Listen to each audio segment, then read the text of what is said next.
அனுபவம் 100 யூடியூப் சேனல்லேருந்து முருகதாஸ் பேசுகிறேங்க. சகோதர சகோதரிகள் எப்படி இருக்கீங்க?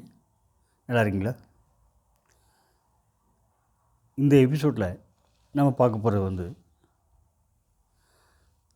சாது மிரண்டால். சாது மிரண்டால் காடு கொள்ளாதும்பாங்க. அதே மாதிரி அடிக்கிற கை தான் அணைக்கும், அணைக்கிற கையே அடிக்கும் அப்படிம்பாங்க. ஸோ இந்த இதை ஒட்டி ஒரு நிகழ்வை சொல்கிறேங்க, பகிர்ந்துக்கிறேன் அவங்க கூட. ஓகே, நான் பொதுவாக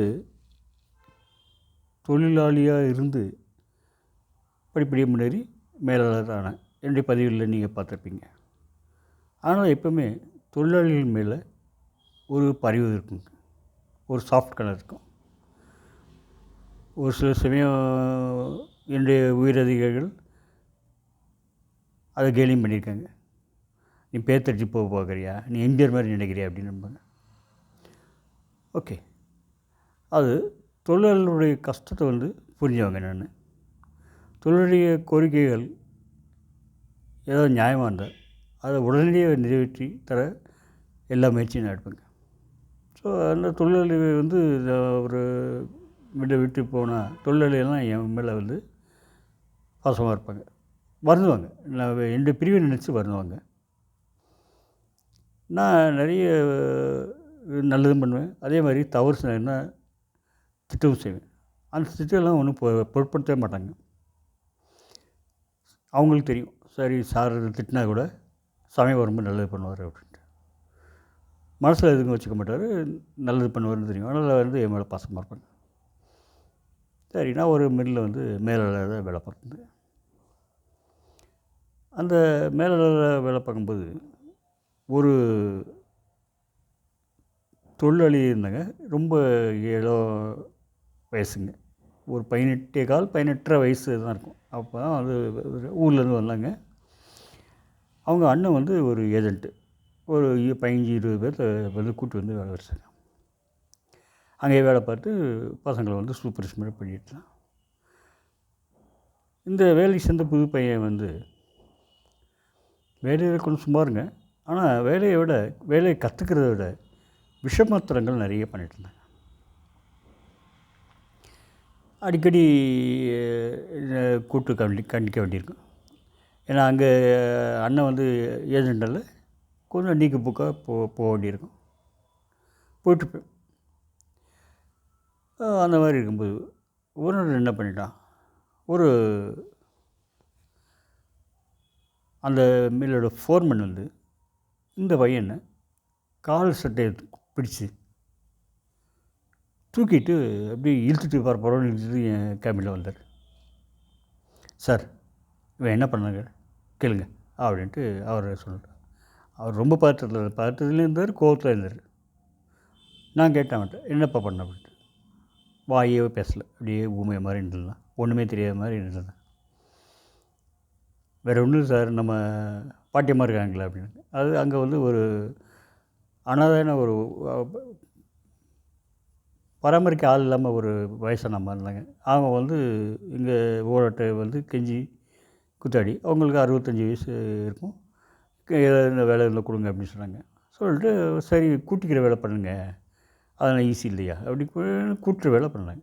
ஸோ அந்த அம்மாவுக்கு அவன் பாட்டில் வேலை பார்த்துருப்பாங்க, யாருடைய வம்பு தும்புப்பாங்க, போக மாட்டாங்க. இந்த பையன் என்ன பண்ணியிருக்கான், விரலை காட்ட சொல்லி, அந்த பரிமாண விரலை காட்ட சொல்லி, அதில் அணாபாண்டு இருக்கு இல்லையா, அணாபாண்டில் ஊற்றிட்டோம் லிக்விட். அது என்னச்சு, ஒரு நிமிஷத்தில் அப்படியே 2 ஒட்டிக்கிச்சு, 2 விரல் ஒட்டிக்கிச்சு. கட்டை விரலும் ஆட்கட்டை விரலும் 2 ஒட்டிக்கிச்சு. ஓட்டிக்கிட்டு சரி தண்ணி தானே ஊற்றிருக்கான் பையன் அப்படின்னு சொல்லி இப்படி பிரிச்சுமோ அப்படின்னு பிரித்து பார்த்தா பிரிக்க முடியல, விரலை பிரிக்க முடியல. அப்புறம் விரலை பிரிக்க முடியலன்னு அப்புறம் வேறு தகவல் தெரிஞ்சு வேறு ஃபிட்டர்லாம் போய் பிரிச்சுருக்காங்க. ஆனால் பண்ணி நல்லா ஒட்டிக்கிச்சு, பிரிக்க முடியல. அப்புறம் ஒரு பையன் என்ன பண்ணியிருக்கான், கத்தியை வச்சு நல்லா அரைச்சிருக்கான். கத்தி வச்சு அறுத்தா ரத்தம் ஓன்னு. அந்த பொண்ணு அந்த முதல் வயசானவங்க அழுது பறந்துட்டாங்க அப்படி. ஸோ ஃபோன் இந்த பையன் பண்ணியிருக்காங்க, நம்ம எவ்வளோ தடவை வார்ன் பண்ணியிருக்கோம் அப்படின்னு. வார்ன் பண்ணியும் இவன் தின்ன சார் அப்படின்னு. எனக்கு எப்பயுமே கோவம் வராதுங்க. எனக்கு அந்த நேரத்துல பயங்கர கோவம் வந்துச்சு. சீட்டு விட்டு எழுந்துச்சு நல்ல 2 அரை அரைஞ்ச நல்லா பலம் கொண்டு. நான் வந்து பார்த்தீங்கன்னா 5 1/4 அடி தான் இருப்பேன். ஆள் வந்து அவ்வளோ ஹைட் கிடையாது, ஜெய்ஜெண்டிக்கெல்லாம் கிடையாது. ஆனால் எனக்கே தாங்க முடியல. 2 அரைஞ்சு, "நீ பெரிய வீரன் மாதிரி நினைப்பா உனக்கு மனசில். ம் நீ முதல்ல சொல்லு, நான் ஒரு ஆள் காட்டுறேன். நல்லா 6 1/4 அடி இருப்பான். அவன்கிட்ட போய் உன் வீரத்தை காட்டு." இப்போ அவங்க வந்து ஒன்றும் முடியலன்னு சொல்லி அவங்க பாட்டில் பேசுவான், யாருடைய வம்பும் போகாமல் வேலை பார்த்துருக்கேன். அவங்க கையில் போய் வேலை போட்டிருக்கேன். அப்படின்னு சாதிச்சிட்டேன். அவன் போயிட்டான். கேபினை விட்டு போயிட்டான். கொஞ்ச நேரத்தில் அவங்க அண்ணன் வந்தார். அந்த தம்பி கூப்பிட்டு வந்தார். கூப்பிட்டு வந்துட்டு, "என்ன சார் நீங்கள் இந்த மாதிரி பண்ணிட்டீங்க?" அப்படின்ட்டு கொஞ்சம் கோவமாக என்கிட்ட கேட்டார். அவர் போய் என் மேலே கொஞ்சம் மரியாதை வச்சுப்பார். "இந்த மாதிரி பண்ணிட்டீங்கன்ட்டு." "என்னதான் நீங்கள் கை நீட்டுறது தப்பு சார்." அப்படி.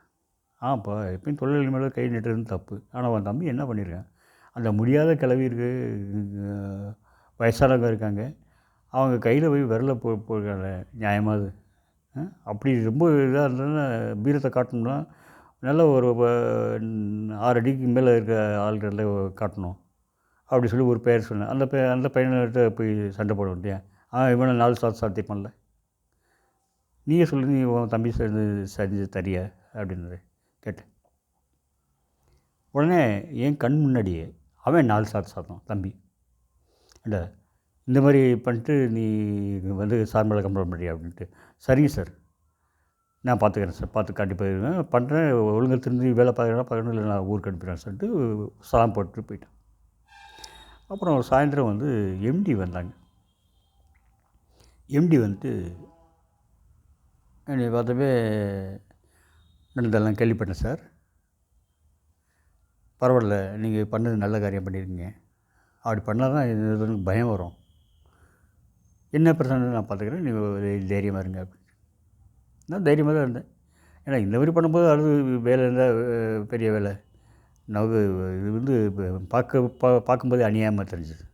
அதான் இப்போ தைரியமாக தான் இருந்தேன். ஆனால் என்ன அப்படின்ட்டா எல்லோரும் என்ன பயந்துட்டு இருந்தோம்னா, இவன் ஒரு 18 பேர் 20 பேர் இவன் கையில் இருக்குது. அப்படியே ஒட்டு மொத்தம் அப்படியே வீட்டுக்கு போயிட்டான்னா மில்லை ஓட்டுறது வந்து கொஞ்சம் சிரமமாகுமே அப்படின்னு நினச்சிருந்தோம். ஆனால் நாங்கள் பயந்த மாதிரி எதுவும் நடக்கலைங்க. அந்த பையனை அப்புறம் வந்து திரும்பி நல்லா வேலை பார்த்தாங்க. நன்றி.